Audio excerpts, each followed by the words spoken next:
آج یہ کیسے انقلاب ہوا کہ یزید جیسے ملعون نے اہل بیت علیہ السلام کو آزاد کر دیا، جو بالکل ترس نہیں کھاتا تھا، جس کے دل میں کوئی رحم نہیں تھا، کیوں اس نے آزاد کیا؟ میں یہ مفہوم پیش کرنا چاہتا ہوں مصائب سے پہلے۔ کون سی ایسی شے تھی جس کی وجہ سے وہ خوف زدہ تھا، ڈر گیا تھا؟ اس کے دل میں کوئی ایمان تو تھا نہیں، وہ خدا ہی کو نہیں مانتا تھا، پیغمبر کو نہیں مانتا تھا، تو اس نے آل رسول کو کیا ماننا تھا؟ نہ قرآن کو مانتا تھا، ہے نا؟ اشعار شیعہ سنی تمام مورخین نے لکھے کہ اس کے ہاتھ میں شراب کا جام تھا، قرآن کے ورقے رکھے ہوئے تھے، اس پہ رکھتا جاتا تھا شراب کو۔ جب وہ اہل بیت کو لایا گیا اور بار بار یہ اشعار پڑھتا تھا، لعبت ہاشم بالملک فلا وہی نزل ولا ملک جاء، یہ بنی ہاشم نے کھیل کھیلا، ایک کو نبی بنا دیا، کسی کو علی کہہ دیا، کسی کو حمزہ، اور یہ بنو امیہ کو نیچے دکھانے کے لیے کہہ دیا کہ خدا ہے، نہ خدا کو مانتا ہوں۔ یہ یزید کہہ رہا تھا شراب پی کے، نشے میں شراب کے جب آل رسول لائے جا رہے تھے، کہا نہ میں خدا کو مانتا ہوں، نہ رسول کو، نہ قرآن کو، نہ وحی کو، کسی چیز کو نہیں مانتا، یہ سب کچھ معاذ اللہ استغفر اللہ رب، یہ سب کچھ جھوٹ ہے، یہ بار بار کہہ رہا تھا۔ تو بعض لوگ بعض کا نادانی میں کہتے ہیں وہ صرف اہل بیت کو نہیں مانتا تھا، باقی سب کچھ مانتا تھا۔ یزید کسی شے کو نہیں مانتا تھا، نہ خدا پہ اس کا ایمان تھا، نہ رسول پہ، نہ قرآن پہ، کسی شے پہ ایمان نہیں تھا، توہین کر رہا تھا۔ اس لیے زیدان گرامی علیہ السلام نے کہا کہ اس نے پوری کوشش کی کہ جتنے بھی آثار ہیں وہ ختم کر دیے جائیں۔ اب وہ میں ایک خطبے میں پیش کر چکا ہوں جناب زینب کبریٰ کے متعلق، جو میں نے خطبہ پیش کیا تھا اس میں تفصیل سے نے پیش کیا کہ بی بی نے پورے دربار کا ماحول منقلب کر دیا تھا، اس لیے اس نے خطبے کی امام سجاد کو اجازت دی تھی، والا اجازت نہیں دینا چاہتا تھا۔ امام خطبہ دیتے تھے، زنجیروں میں ہاتھ ڈال کے وہ بٹھا دیتے تھے، توق جو خاردار تھا گلے میں اس کو ہلاتے تھے، امام دوبارہ بٹھا دیے جاتے تھے کہ نہیں آپ خطبہ نہیں دے سکتے، کیونکہ یزید جانتا تھا اگر امام نے ایک خطبہ دیا تو پورا انقلاب برپا ہو جائے گا۔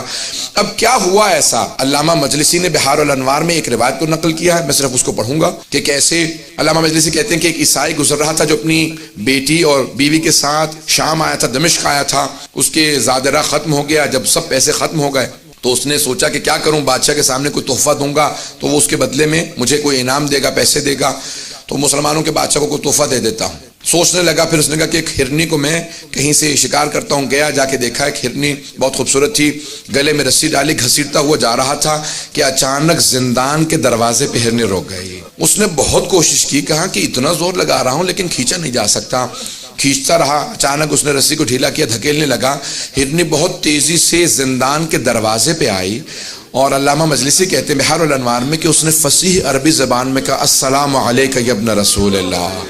وہ عیسائی تھا، پریشان ہونے لگا کہ یہ کیا کیفیت ہے، جانور بول رہے ہیں، بڑا پریشان ہو کے آگے بڑھا دیکھنے کے لیے کہ زندان میں کون ہے جسے یہ ہرنی نے فصیح عربی زبان میں سلام کیا۔ تو ایک مرتبہ جب آگے بڑھا تو دیکھا کہ ایک جلا ہوا امامے کا کپڑا ہے کسی کے سر کے نیچے، اور کچھ مستورات بیٹھی ہوئی ہیں، کچھ بچے باقی رہ گئے ہیں۔ میں نے آج صبح کی مجلس میں کہا تھا نا، جب آل رسول مدینے سے جا رہے تھے نا کربلا تو 46 بچے ساتھ تھے، 46 چلڈرن تھے، 46، اور جب واپس جا رہے تھے تو 10 بچے بھی نہیں رہ گئے تھے۔ نہ جانے کتنے بچوں کی شہادتیں ہوئی ہیں۔ آگے بڑھ کے دیکھنے لگا، امام سجاد فوراً اٹھے، زندان کے دروازے پہ آئے، اور ایک مرتبہ اس نے امام کی طرف دیکھا کہ آپ کون ہیں، آپ اس زندان میں کیوں ہیں، یہ ہرنی کیوں بول رہی ہے، اور آپ کا مقام کسی کو کیوں معلوم نہیں؟ امام نے ہرنی کی طرف دیکھا، دیکھنے کے بعد کہا کہ یہ ہرنی مجھ سے صرف اتنا کہہ رہی ہے کہ مجھے اتنی دیر کی مہلت دلا دیں، میرے 2 بچے ہیں اس پہاڑ کے پیچھے، میں انہیں دودھ پلا کے واپس آ جاؤں۔ امام نے پلٹ کے اس عیسائی سے کہا میں تجھے ضمانت دیتا ہوں یہ ہرنی واپس آ جائے گی، بس اسے اتنی مہلت دے دے، اپنے بچوں کو دودھ پلا دے۔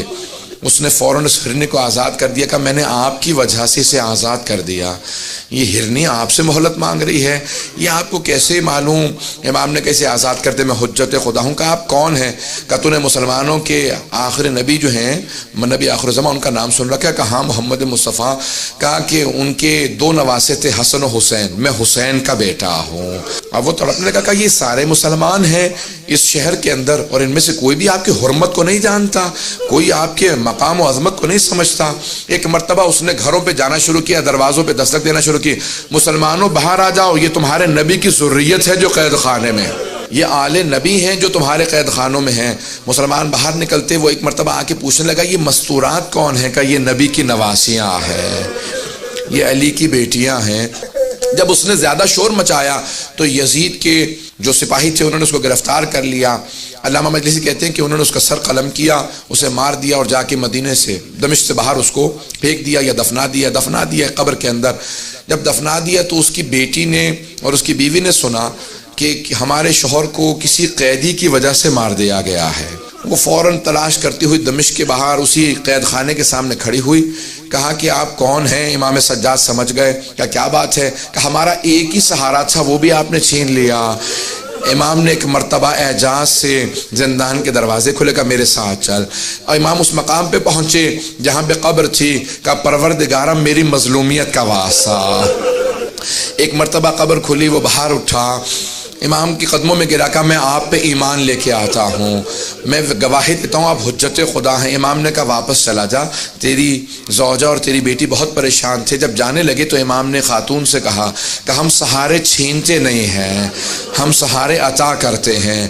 بس اس کے بعد ایک مرتبہ ایسا ماحول بنا، ہر دمشق کے گھر کے اندر باتیں ہونے لگی کہ کوئی یہ قیدی یہاں آل رسول ہیں، وہ عیسائی کہہ کے گیا تھا۔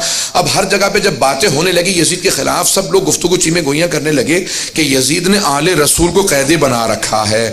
تو یزید نے کہا ان کو یہاں سے بھیج دو، واپس مدینے چلے جائیں، اب یہ میرے خلاف کچھ نہیں کر سکتے، یہ بیویاں ختم ہو چکی ہیں، ان کو قید کے اندر اتنی مسلسل سختیاں آئی ہیں کہ یہ میرے خلاف کچھ نہیں کر سکتے۔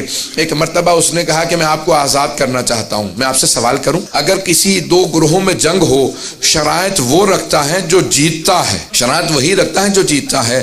تو ایک مرتبہ یزید نے کہا میں آپ کو آزاد کرتا ہوں۔ امام سجاد نے کہا ہماری کچھ شرائط ہیں، شرائط پوری کر دے ہم واپس چلے جائیں گے۔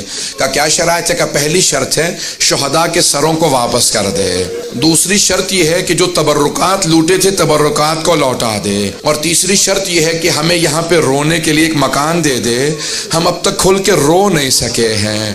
بس بھئی آپ پہ اور مجھ پہ تو کوئی پابندی نہیں ہے، بیویوں کے گریے پہ بھی پابندی تھی۔ آج سنیں گے مصائب کو، بس بھئی بس ایک چراغ رہنے دیجئے گا، اب سنیں گے مصائب کو، یہ چراغ بجھا دیے گئے تاکہ کوئی رونے میں حیا نہ کرے، کوئی رونے میں شرم نہ کرے۔ لیکن پھر بھی کچھ دیر بعد یہ چراغ جلا دیے جائیں گے، ہمیشہ تاریکی نہیں رہے گی۔ ایک 3.5 برس کی بچی تھی، وہ ہمیشہ یہی سوال کرتی تھی اماں دوبارہ کبھی چراغ بھی جلیں گے، کبھی روشنیاں بھی ہوں گی۔ ایک مرتبہ مکان دیا کہ آپ یہاں پہ گریہ کر سکتے ہیں، ساری بیویاں زمین پہ بیٹھی گریہ کر رہی تھی، روتی جاتی تھی، کوئی مصائب پڑھنے والا نہیں تھا۔ ایک بیوی آواز دیتی تھی واہ حسینہ، ساری بیویاں رونے لگتی تھی۔